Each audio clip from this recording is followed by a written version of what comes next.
Introduction. Hey, Pinky, let's go back. I have to study. No, wait. Come, I will show you something. What? Say something loudly. Pinky!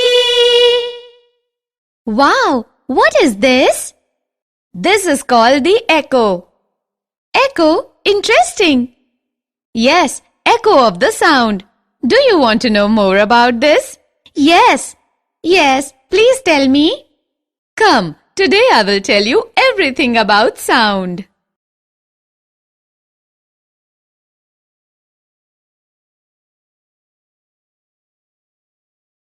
Objectives. At the end of this lesson, you will be able to understand the production of sound, understand the propagation of sound, write the characteristics of sound waves, understand the reflection of sound, define echo and reverberation, describe sonar, and explain the structure of human ear.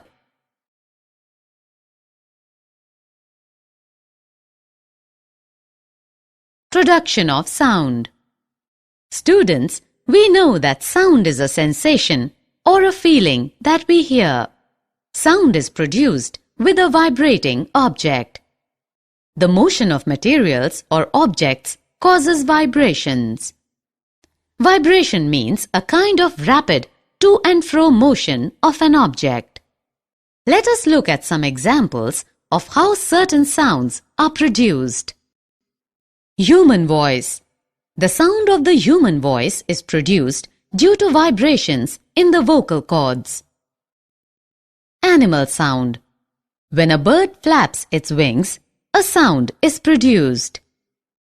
Bees buzz as they fly because of the rapid movement of their wings. Their wings make the air vibrate, producing a buzzing sound. Musical sounds. Musical instruments produce many different sounds in various ways. Some instruments need to be struck by an object in order to produce a sound, while some instruments, such as a harp or a violin, produce sounds when one or more of their strings are plucked, causing them to vibrate.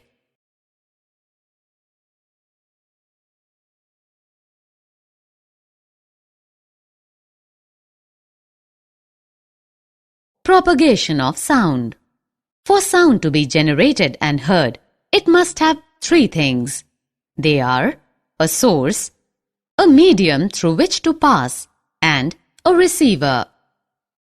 Let us assume the source is the speaker's voice, the medium through which it is transmitted is air, and the receiver is the listener's ear. When a sound is generated by the speaker's speech, or when an object vibrates, it sets the particle of the medium around it vibrating.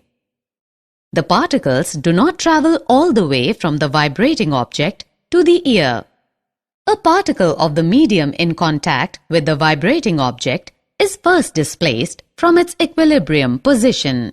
It then exerts a force on the adjacent particle, which gets displaced from its position of rest. After displacing the adjacent particle, the first particle comes back to its original position. This process continues in the medium till the sound reaches your ear. During propagation of sound in a medium, the particles of the medium do not move forward themselves, but the disturbance is carried forward. So, sound waves are characterized by the motion of particles in the medium and are called mechanical waves. Can you tell the most common medium of sound? Air is the most common medium through which sound travels. When a vibrating object moves forward, it pushes and compresses the air in front of it, creating a region of high pressure. This region is called a compression. And when the vibrating object moves backwards, it creates a region of low pressure called rarefaction. The compressions are region of high air pressure while the rarefactions are regions of low air pressure. Look at this image. It shows a sound wave created by a tuning fork and propagated through the air in an open tube. These are the regions of compression and these are the regions of rarefaction. Sound needs a medium to travel. As sound is created by the vibration of particles, it requires a medium such as air, liquid, or a solid. But how can we prove that it needs medium to travel? Let's see. Look at this figure. Here, an electric bell is suspended inside an airtight glass bell jar connected to a vacuum pump. As the electric bell circuit is completed, the sound is heard. Now, if we slowly remove the air from the bell jar by using a vacuum pump, the intensity of sound goes on decreasing and finally no sound is heard when all the air is drawn out. We would be seeing the hammer striking the gong repeatedly. This clearly proves that sound requires a medium for its propagation. Sound waves are longitudinal waves. A wave in which the particles of the medium vibrate back and forth in the same direction in which the wave is moving is called a longitudinal wave. Longitudinal wave can be produced in all the three mediums: solids, liquids, and gases. Sound waves are longitudinal because the direction of vibration of the particles is parallel to the direction of wave. When a sound wave passes through air, the particles of air vibrate back and forth parallel to the direction of sound wave. Thus, when a sound wave travels in the horizontal direction, then the particles of the medium also vibrate back and forth in the horizontal direction but parallel to the direction of sound. For example, the waves produced in air when a violin wire is plugged are longitudinal waves. There is also another type of wave called a transverse wave. A transverse wave is the one in which the individual particles of the medium move about their mean positions in a direction perpendicular to the direction of wave propagation. Characteristics of a sound wave. A sound wave can be described by three basic qualities, that is, its frequency, amplitude, and speed. The number of times the wavelength occurs in 1 second is called frequency. It is measured in kilohertz or cycles per second. The faster the sound source vibrates, the higher the frequency. Higher frequencies are interpreted as a higher pitch. For example, when you sing in a high-pitched voice, you are forcing your vocal cords to vibrate quickly. Thus, a high-pitched sound corresponds to more number of compressions and rarefactions passing a fixed point per unit time. Objects of different sizes and conditions vibrate at different frequencies to produce sounds of different pitch. It is usually represented by a Greek letter nu. Its SI unit is Hertz. We know that compressions are the regions where particles are crowded together and represented by the upper portion of the curve.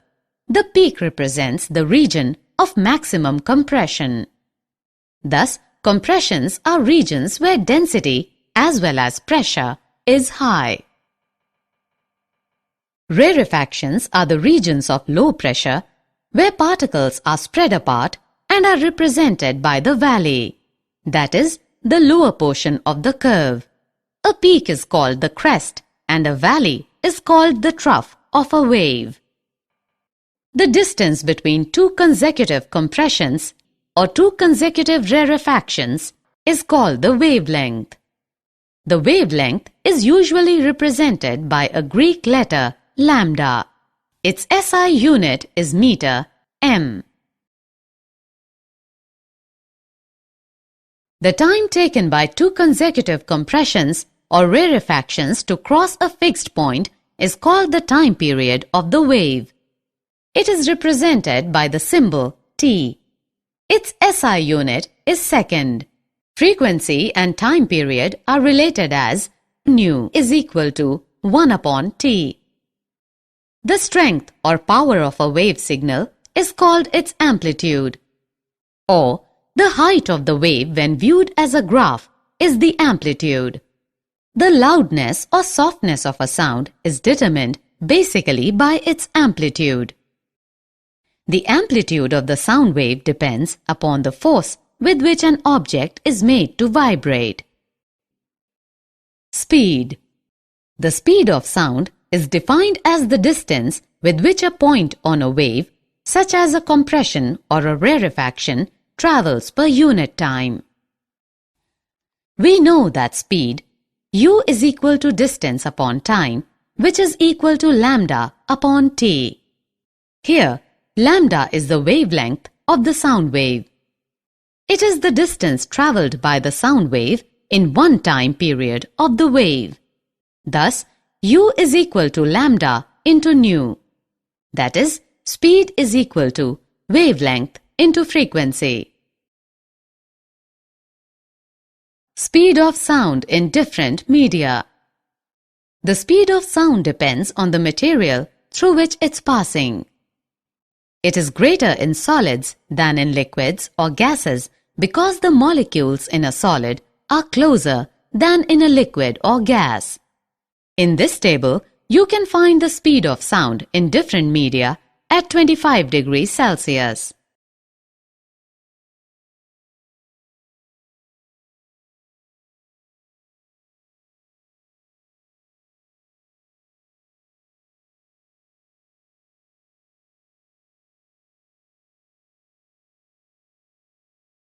Reflection of sound. Like light, sound also gets reflected at the surface of a solid or liquid. The reflection of sound follows the same laws as for reflection of light. Angle of incidence is equal to the angle of reflection. The incident wave, reflected wave and the normal lie in the same plane. Sound waves can be reflected by large, hard, smooth, vertical and faraway surfaces. Example, walls, buildings and cliffs. Echoes are produced by the reflection of sounds from such surfaces. The sensation of sound persists in our brain for about 0.1 second. To hear a distinct echo, the time interval between the original sound and the reflected one must be at least 0.1 second. If we take the speed of sound to be 344 meters per second at a given temperature, say 22 degrees Celsius in air, the sound must go back to the obstacle and reach back the ear of the listener on reflection after 0.1 second. Hence, the total distance covered by the sound from the point of generation to the reflecting surface and back should be at least 344 meters per second into 0.1 second is equal to 34.4 meters. Thus, for hearing distant echoes, the minimum distance of the obstacle from the source of sound must be half of this distance, that is 17.2 meters. This distance will change with the temperature of air. Echoes may be heard more than once due to successive or multiple reflections.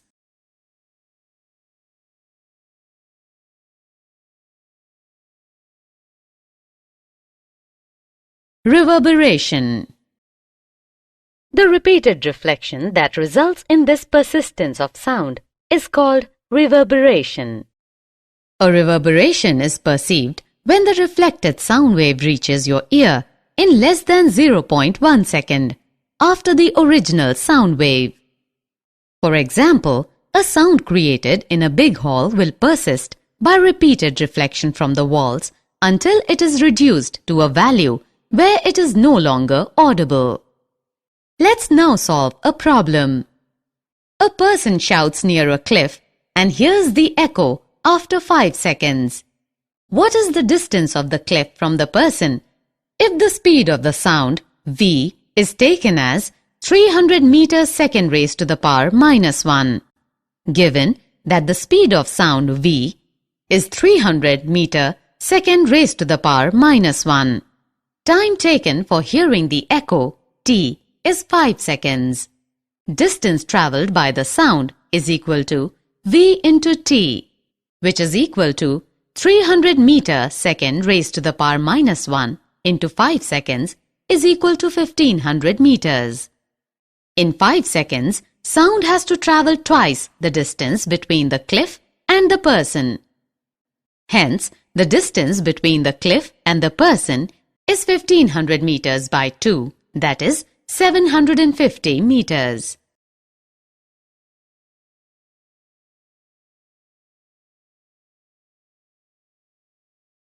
Range of hearing. The average person has a normal hearing range that falls between 20 Hz on the low side and approximately 20,000 Hz on the high side. Children under the age of 5 and some animals such as dogs can hear up to 25 kHz. The hearing range of humans gets worse with age. People lose the ability to hear sounds of high frequency as they grow older. Sounds of frequencies below 20 Hz are called infrasonic sound or infrasound. Some animals like whales and elephants produce sounds in the infrasound range.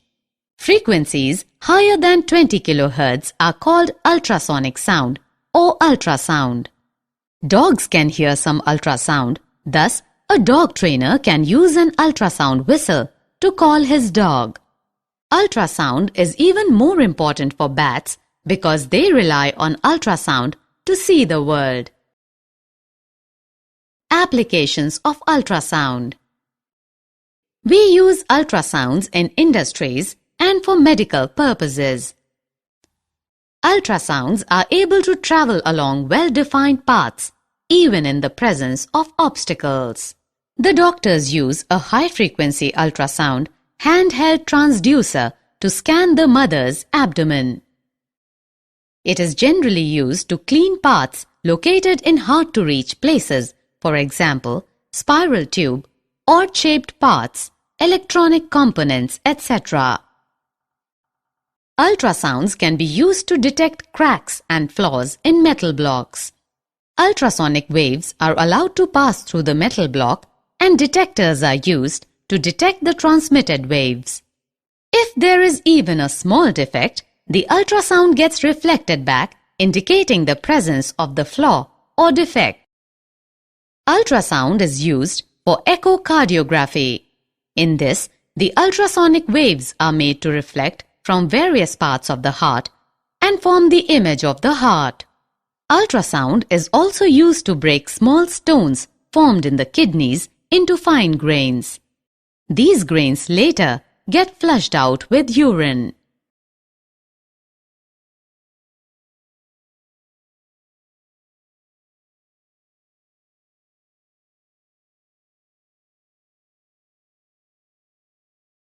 Sonar. Sonar is the device that uses ultrasonic waves to measure the distance, direction, and speed of underwater objects. The word sonar stands for sound navigation and ranging. Sonar consists of a transmitter and a detector and is installed in a boat or a ship. The transmitter produces and transmits ultrasonic waves. These waves travel through water and after striking the object on the seabed get reflected back and are sensed by the detector. The detector converts the ultrasonic waves into electrical signals which are appropriately interpreted. The distance of the object that reflected the sound wave can be calculated by using echo ranging method. Let the time interval between transmission and reception of ultrasound signal be t, and the speed of sound through seawater be v. The total distance, 2d, travelled by the ultrasound is then 2D is equal to V into T. This is the echo ranging method.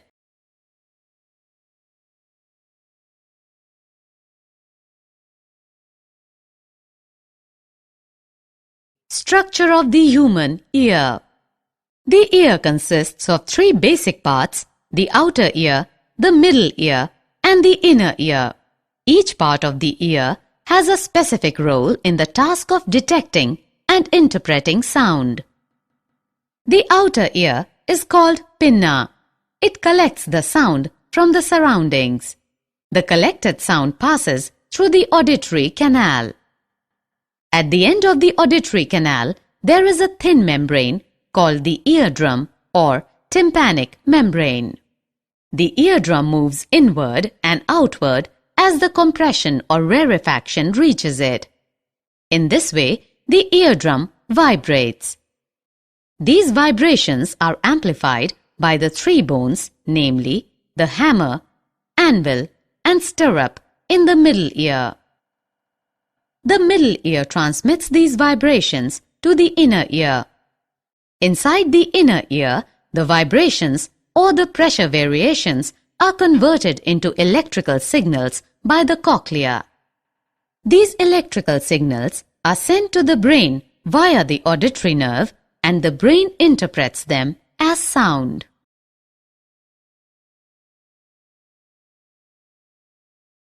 Did you know? Heinrich Rudolf Hertz was born on 22nd February 1857 in Hamburg, Germany, and educated at the University of Berlin. He confirmed J.C. Maxwell's electromagnetic theory by his experiments. He laid the foundation for future development of radio, telephone, telegraph, and even television. He also discovered the photoelectric effect, which was later explained by Albert Einstein. The SI unit of frequency was named as Hertz in his honor. Hearing aid. People with hearing loss may need a hearing aid. A hearing aid is an electronic, battery-operated device. The hearing aid receives sound through a microphone. The microphone converts the sound waves to electrical signals. These electrical signals are amplified by an amplifier. The amplified electrical signals are given to a speaker of the hearing aid. The speaker converts the amplified electrical signal to sound and sends to the ear for hearing. Summary. Let us summarize what we have learned. Sound is produced due to vibration of different objects. Sound travels as a longitudinal wave through a material medium. Sound travels as successive compressions and rarefactions in the medium. Sound cannot travel in vacuum. The distance between two consecutive compressions or two consecutive rarefactions is called wavelength, lambda.